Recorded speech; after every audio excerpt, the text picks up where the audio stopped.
Hello, what? This is your favorite Asian guy back again with a new video. The title: Trump. Latest breaking news: Judge finds Trump engaged in insurrection. Insurrection about country. The title seems very terrible and interesting. Let's start the video without wasting any time. I do reactions on political videos of US. If you're interested, please make sure to subscribe to my channel. Give it precious seconds to subscribe to my channel.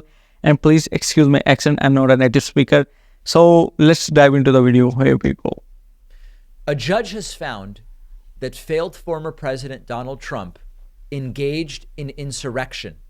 However, the judge is not removing Donald Trump from the ballot in Colorado. This is extraordinarily consequential and important to understand. So here's what happened. You may be aware that there are a number of different cases that have been brought saying Trump should be disqualified from the 2024 ballot because he engaged in insurrection, and that violates the 14th Amendment to the Constitution.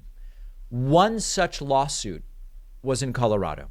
We have a decision where Colorado District Judge Sarah Wallace determined, yes, Donald Trump did engage in insurrection as it relates to the January 6 Trump riots at the Washington, D.C. Capitol.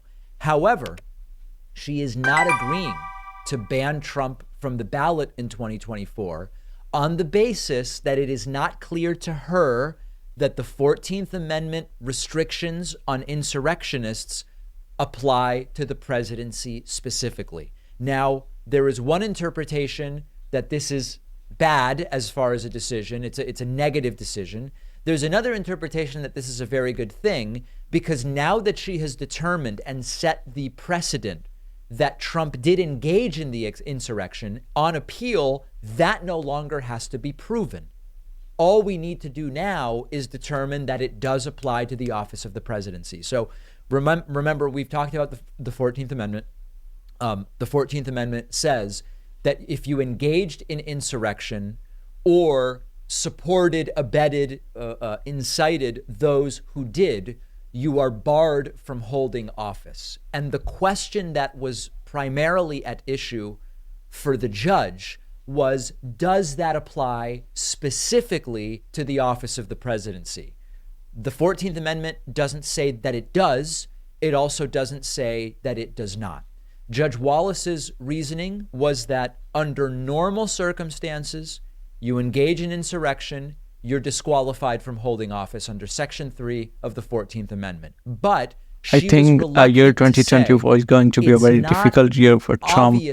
She said, it's not obvious to me. It's not clear to me. It's not unmistakably the case that Section 3 of the 14th Amendment applies to the president. And thus, she said, Trump did engage in insurrection, but I'm not disqualifying him.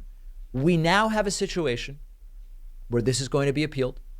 On the Trump side is saying the judge is wrong that Trump even engaged in an insurrection. The plaintiffs are saying the judge is wrong that it doesn't apply to the president, or that it's not obvious. It doesn't say president is exempt.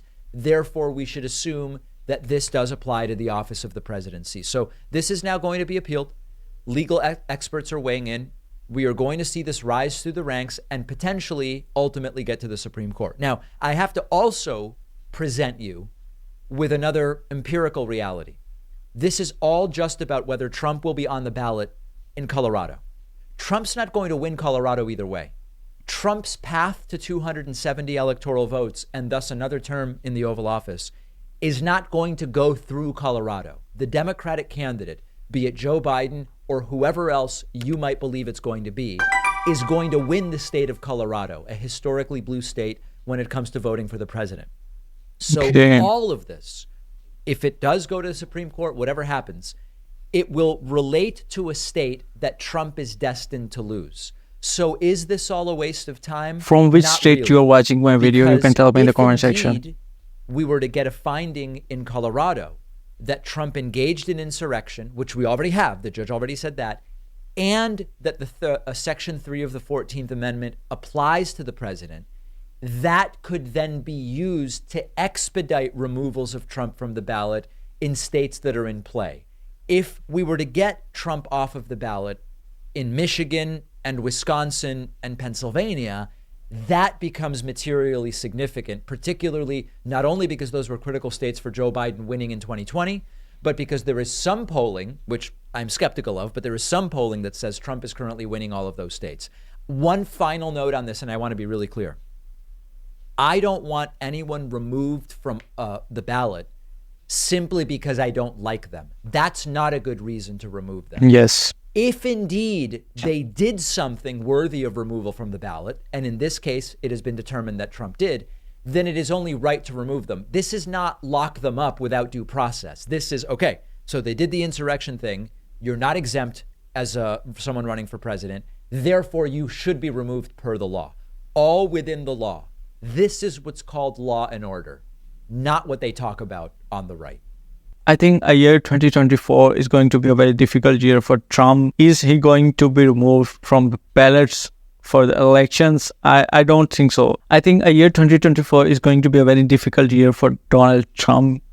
Is he going to remove from the ballots? I don't think so. So in November, let's see what happens in November 2024. Is he going to be a president again, or Biden is going to be a president again? What do you think? What is going to happen? You can tell me about your opinion in the comment section. And if you're a Trump supporter or if you're a Biden supporter, you please tell me in the comment section. I can't see Trump supporters commenting. Everybody's commenting against Trump. So by the way, I'm a neutral person. I just want to judge the majority of US are supporting Trump or Biden. This is the thing that I want to know. I do reactions on political videos of US. If you're interested, please subscribe to my channel. Give your precious seconds to subscribe to my channel. I'll see you in the next video. Till then, bye-bye.